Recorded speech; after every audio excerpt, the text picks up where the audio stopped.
네, 하나님께서 우리에게 주신 말씀은 디모데전서 6장 1절에서 10절까지 말씀입니다. 디모데전서 6장 1절에서 10절 말씀은 제가 가진 신약성경 341면에 있습니다. 네, 찾으신 줄 알고 우리 같이 합독하도록 하겠습니다. 무릇 멍에 아래 있는 종들은 자기 상전들을 범사에 마땅히 공경할 자로 알지니 이는 하나님의 이름과 교훈으로 비방을 받지 않게 하려 함이라. 믿는 상전이 있는 자들은 그 상전을 형제라고 가볍게 여기지 말고 더 잘 섬기게 하라. 이는 유익을 받는 자들이 믿는 자요 사랑을 받는 자임이라. 너는 이것들을 가르치고 권하라. 누구든지 다른 교훈을 하며 바른 말 곧 우리 주 예수 그리스도의 말씀과 경건에 관한 교훈을 따르지 아니하면 그는 교만하여 아무것도 알지 못하고 변론과 언쟁을 좋아하는 자니 이로써 투기와 분쟁과 비방과 악한 생각이 나며 마음이 부패하여지고 진리를 잃어버려 경건을 이익의 방도로 생각하는 자들의 다툼이 일어나느니라. 그러나 자족하는 마음이 있으면 경건은 큰 이익이 되느니라. 우리가 세상에 아무것도 가지고 온 것이 없음에 또한 아무것도 가지고 가지 못하리니 우리가 먹을 것과 입을 것이 있은적 족한 줄로 알 것이니라. 부하려 하는 자들은 시험과 올무와 여러가지 어리석고 해로운 욕심에 떨어지나니 곧 사람으로 파멸과 멸망에 빠지게 하는 것이라. 돈을 사랑함이 일만 악의 뿌리가 되나니 이것을 탐내는 자들은 미혹을 받아 믿음에서 떠나 많은 근심으로써 자기를 찔렀도다. 아멘. 오늘 이 말씀 자족의 능력 속에 거하라 이런 제목으로 말씀을 전하기를 원합니다. 오늘 말씀을 이렇게 쭉 보니까 바울이 디모데에게 목회 현장에서 일어날 수 있는 다양한 상황, 좀 특수한 상황, 어떤 구체적인 상황에 대해서 이렇게 지침을 주고 있습니다. 바울이 얼마나 또 세심하고 이 디모데를 사랑하는가 이런 마음을 우리가 볼 수가 있죠. 이때는 노예 제도가 있었어요. 로마 시대에 노예가 존재했습니다. 그렇기 때문에 초기 기독교 공동체에도 종과 상전이 같이 기독교 교회에 같이 참석하는 일이 있게 된 거죠.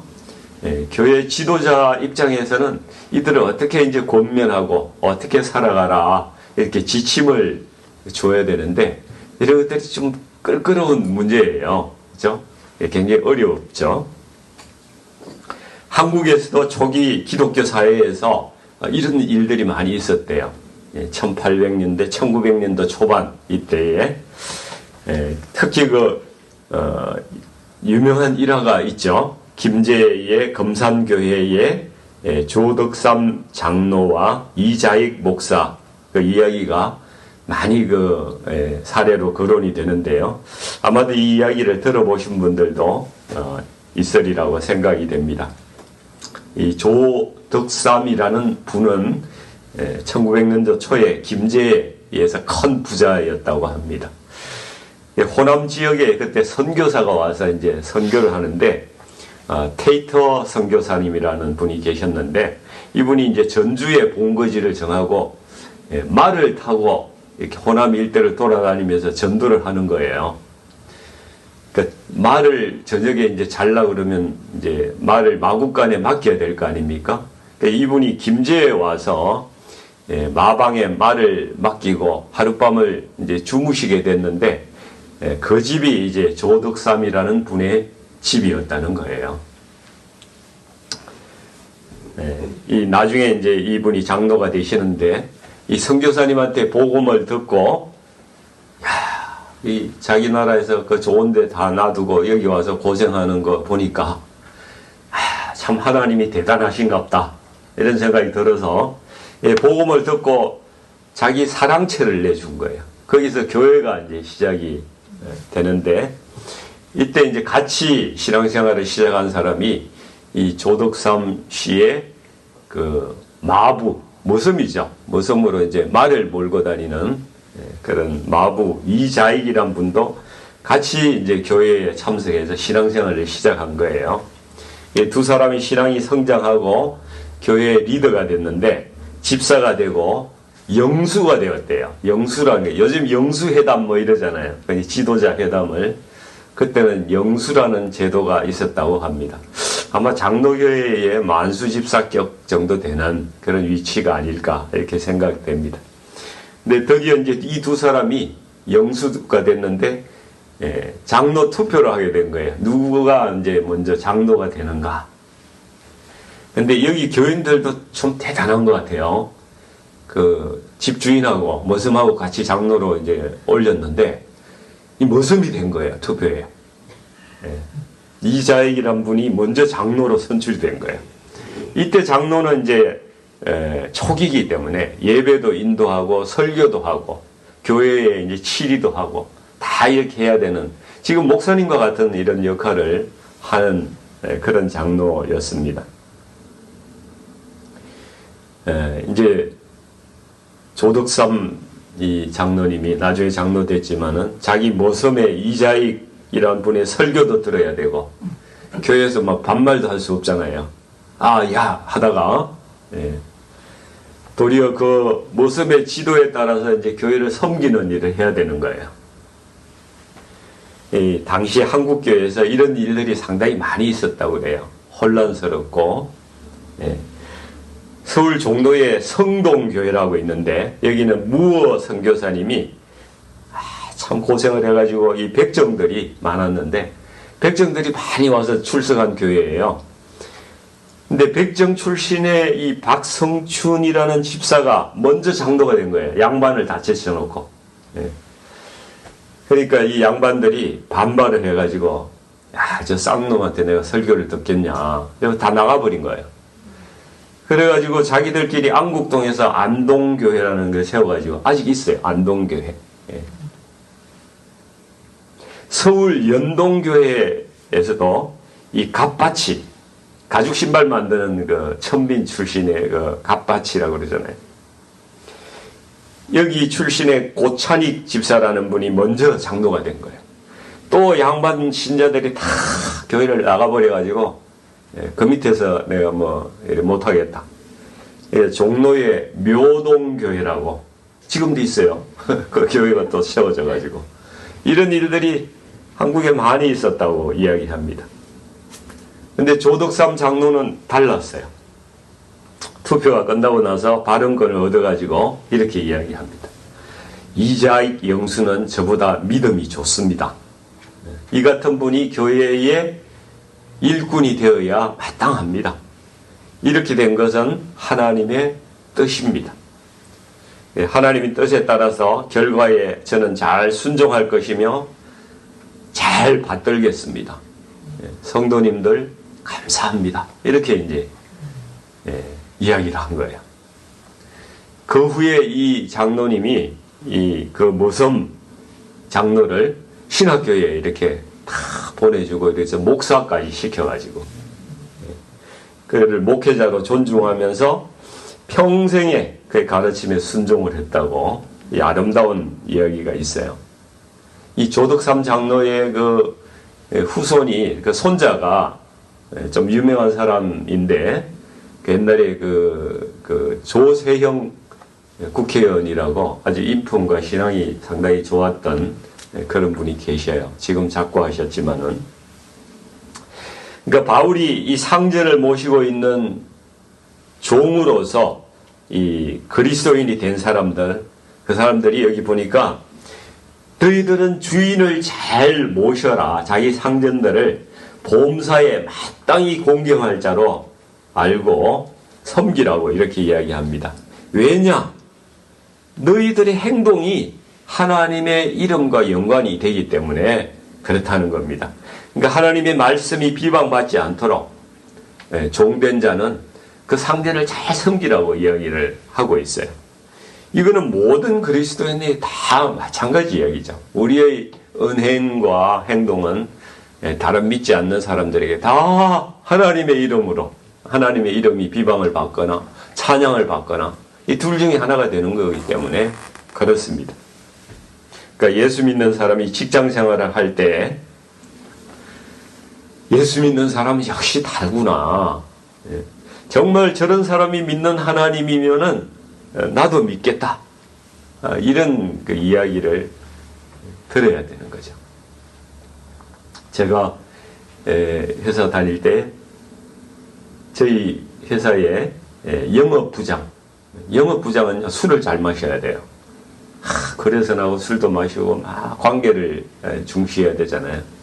근데 한 분이 기억이 나는데 내비게이터 출신의 한 그 부장님은 술을 절대 안 마셔요. 술 안 마시고 상담을 하는데 얼마나 그 고객들에게 잘해주는지 술 안 마셔도요 영업을 너무 잘하는 거예요. 이 무슨 주운이라고 하는 실명을 다 밝힐 수는 없기 때문에 그런 부장이 계셨습니다. 아 정말 참된 그리스도인이구나 이런 생각이 들었었죠. 그러니까 그리스도인 직장인들은요 일도 더 잘해야 돼요. 태도도 더 좋아야 되고 남들보다 조금 더 희생하고 관용하고 그렇게 살아야 합니다. 하나를 하라고 하면 둘을 하는 거예요. 이런 태도로 살아야만 하나님의 영광을 드러내고 높일 수 있는 거죠. 예수님도 이런 말씀하시잖아요. 다른 사람이 오리를 가져가고 하면은 십리를 동행해라. 바로 그 말씀입니다. 또 믿는 상전이 있으면요 2절에 보시면은 믿는 상전이 있는 사람들은 그 상전도 믿으면은 그리스도인의 형제라고 뭐 그냥 가볍게 여기고 또 막 이렇게 임무 없이 그렇게 하지 말고 다 잘 섬기라고 바울은 말씀하고 있습니다. 이 이자익 장로라는 분은 집에 돌아와서는 그 조덕삼 장로의 그 모습이 되는 거예요. 그 모습의 본분을 지켜서 잘 되는 거예요. 교회 가면은 목사님이 되고 이제 오면은 모습이 되고 이 역할을 두 분이 잘 했다는 거예요. 자, 6장 3, 4절을 이 말씀을 보면은 여기는 다른 교훈이 있고 또 올바른 교훈 이 두 가지 차이를 좀 말씀하고 있는데요. 3절에 우리 주 예수 그리스도의 말씀과 경건에 관한 교훈이 있습니다. 이것은 이제 바른 말이라 그러죠. 바른 말. 바른 말은 이 건전한 말이다. 건강한 말이다. 건강한 신앙이다. 올바른 가르침이다. 이런 뜻으로 해석할 수가 있겠습니다. 그래서 어떤 사람은 다른 교훈을 하지만은 우리는 이 주 예수 그리스도의 말씀과 경건에 관한 교훈을 따라야 한다. 이 말씀입니다. 경건하다는 것이 무엇일까요? 우리가 교회 올 때 정장 입고 성경책 탁 끼고 이렇게 보기에 거룩하게 이렇게 오면은 경건한 것일까요? 아니면 예배 중에 막 이렇게 손을 들고 이렇게 예배 드리면은 경건한 것일까요? 성경에는요 경건을 다르게 해석해요. 야고보서 1장 27절 말씀에 이렇게 되어 있습니다. 하나님 아버지 앞에서 정결하고 더러움이 없는 경건은 곧 고아와 과부를 그 환난 중에 돌보고 또 자기를 지켜 세속에 물들지 아니하는 것이니라. 고아와 과부를 환난 중에 돌보는 것이 경건이고요. 자기를 지켜서 세속에 물들지 않는 것. 이 두 가지 축이 이 경건의 축이라는 거예요. 그러니까 첫 번째 일은 이웃을 사랑하는 것이죠. 사랑을 가지고 그걸 실천하는 겁니다. 사랑이 없는 경건이라는 것은 하나님 앞에 무의미하다는 거예요. 하나님 인정하지 않으신다는 거예요. 여러분 사랑이 무엇입니까? 어렵게 생각할 필요가 없어요. 당연히 해야 될 일을 하는 것이 사랑입니다. 마땅히 해야 될 바를 내가 행하는 것이 사랑이라는 것입니다. 믿노라 하면서 행동으로 증명하지도 않고, 그 믿음이 아니라는 거죠. 그냥 믿는 채 하는 거라는 거예요. 둘째는 자기를 지키는 거죠. 세속에 물들지 않는 것. 거룩으로 세상을 살아가는 거예요. 경건은 사랑과 거룩이에요. 그러니까 거룩이 무엇입니까? 이것도 어렵게 생각할 것이 하나도 없어요. 당연히 하지 말아야 할 것을 안 하는 것이 거룩입니다. 그것이 자기를 지켜서 세속에 물들지 않는 것이거든요. 그래서 경건한 삶이라는 것은 밖으로 이웃을 사랑하고 안으로는 자기를 거룩하게 지키는 것, 그것을 경건이라고 말하는 거죠. 이런 사람은 하나님과의 인격적인 관계 속에 있다, 이렇게 이야기할 수가 있는 겁니다. 근데 거짓 교사들은 겉으로는 경건의 모양을 이렇게 취하지만은 경건의 능력이 없다는 거예요. 이런 사랑도 나타나지 않고 거룩도 나타나지 않는다는 것입니다.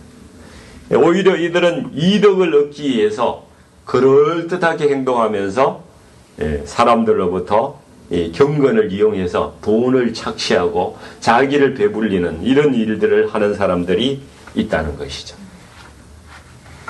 그러니까 사랑과 거룩이 없는 경건은 참된 경건이 아니다. 우리가 꼭 알았으면 좋겠어요. 그래서 이걸 5절 말씀 보시면은 이거 부패한 마음이라는 거예요. 마음이 부패하다는 거예요. 진리가 아니라는 겁니다. 타락한 마음이라는 겁니다.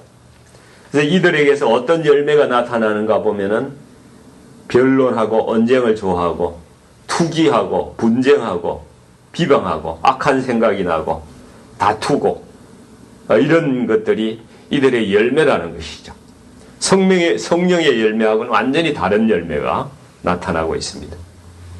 자, 6절 말씀 이렇게 같이 보시면은 그러나 자족하는 마음이 있으면 경건은 큰 이익이 되느니라, 이렇게 말씀합니다. 자족하는 마음이 나와요.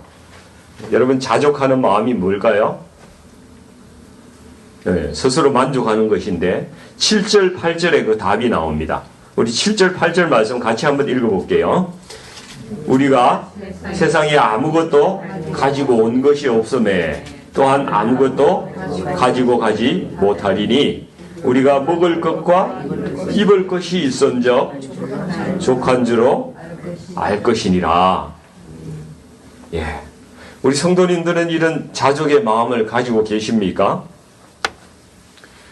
아니면 혹시 소유를 많이 더 하고 싶은데, 실제로는 막 더 많이 가지고 싶은데 안 되니까 에이 뭐 이렇게 살지 뭐, 없는 게 입을 거 먹을 거 있으면 된 거지 뭐, 이렇게 스스로 회피하고 그렇게 혹시 이야기를 하고 있는 건지 자기 마음을 잘 돌아보면 알겠죠.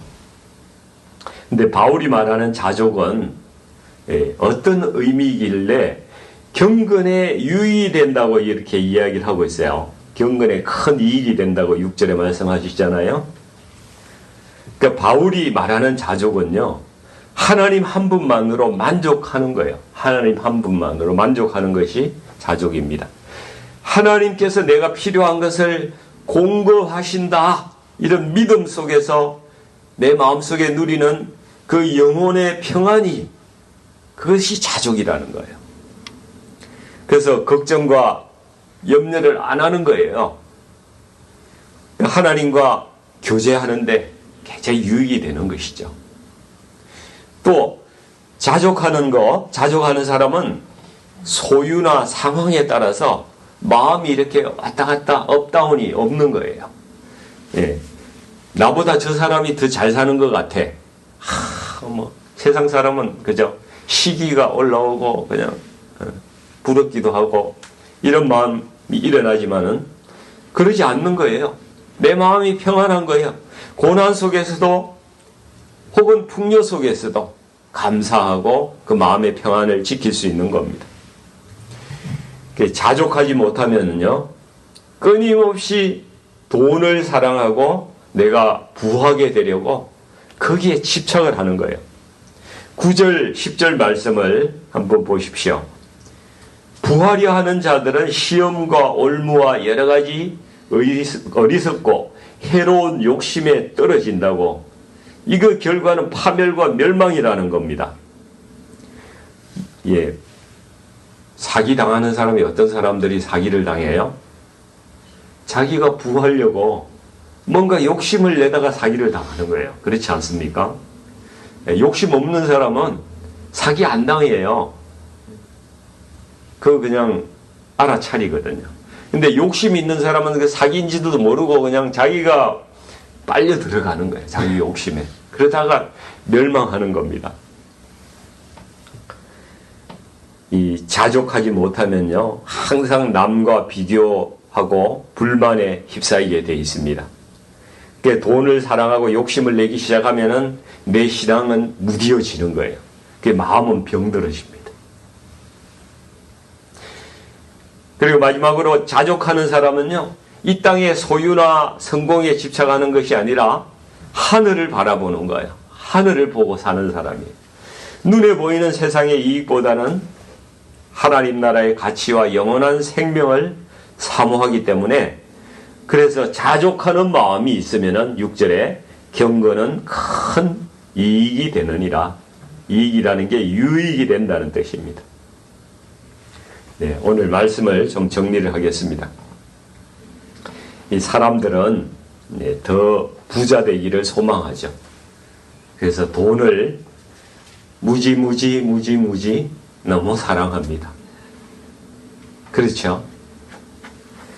그런데 이것이 탐심이 되고 우상이 되고 시험과 올무에 빠져서 결국 이 땅의 삶이 파멸되기도 하고 영혼의 삶을 놓칠 수가 있다는 것입니다. 우상으로 삼기 때문에. 여러분, 불교나 다른 여러 동양의 사상들도 소유와 집착을 절제하고 무소유 뭐 이런 걸 주장하기도 하고 현재에 만족하는 삶을 살아라 이렇게 가르칩니다. 겉으로 보기에는요, 오늘 이 성경 말씀과 비슷한 것 같아요. 그러나 하나님 말씀은요, 무소유를 말씀하는 게 아니에요.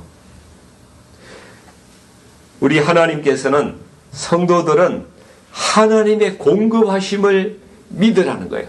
하나님의 공급하심을 믿고 염려하지 말고 살라는 겁니다. 그래서 자족하는 거예요. 하나님 한 분만으로 내게 주시는, 내게 든든한 백이 있다. 그 생각을 하는 거예요. 그래서 마음의 평안을 누리는 것을 자족이라고 이야기를 하는 겁니다. 그래서 형편이 어떠하든지 흔들리지 않는 마음을 가지고 살 수가 있는 것이죠. 그리고 이 땅의 삶에만 목숨을 거는 것이 아니라 영원한 하늘의 소망을 두고 살아가는 삶입니다. 그래서 우리도 바울 사도의 고백처럼 우리 빌립보서의 고백이죠. 나는 비천에 처할 줄도 알고 풍부에 처할 줄도 알아. 모든 일, 곧 배부름과 배고픔과 풍부와 궁핍에도 처할 줄 아는 일체의 비결을 배워서 내게 능력 주시는 자 안에서 내가 모든 것을 할 수 있느니라. 이런 믿음의 고백을 우리 주님께 올려드리는 우리 성도님들 되시기를 주의 이름으로 축원드립니다. 같이 기도하겠습니다. 사랑하는 주님, 우리 삶에 오늘 꼭 필요한 그런 말씀들, 올바른 삶의 기준을 아버지 하나님께서 오늘 말씀 주셔서 감사드립니다.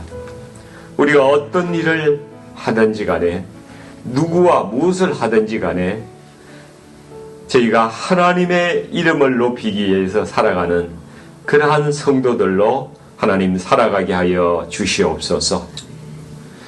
하나님의 이름을 높이도록, 그걸 위해서 하나님 저희가 최선을 다하는 삶을 살게 하여 주시옵소서.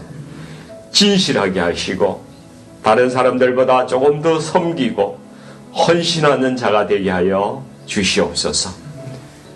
아버지 하나님, 세상은 돈이 전부라고 우리를 늘 유혹하고 있습니다. 그렇습니다. 돈의 위력은 강합니다. 그러나 아버지, 돈으로 살 수 없는 주님과의 교제와 주님 주시는 그 평안을 하나님, 저희가 자족하는 마음 가운데 정말 진실된 그러한 평안을 누릴 수 있는 자들이 될 수 있도록 하나님, 저희의 삶을 인도하여 주시옵소서. 오직 주님 한 분만으로 만족하는 저희들 되게 하여 주시옵소서. 예수님의 이름으로 감사하며 기도하옵나이다. 아멘.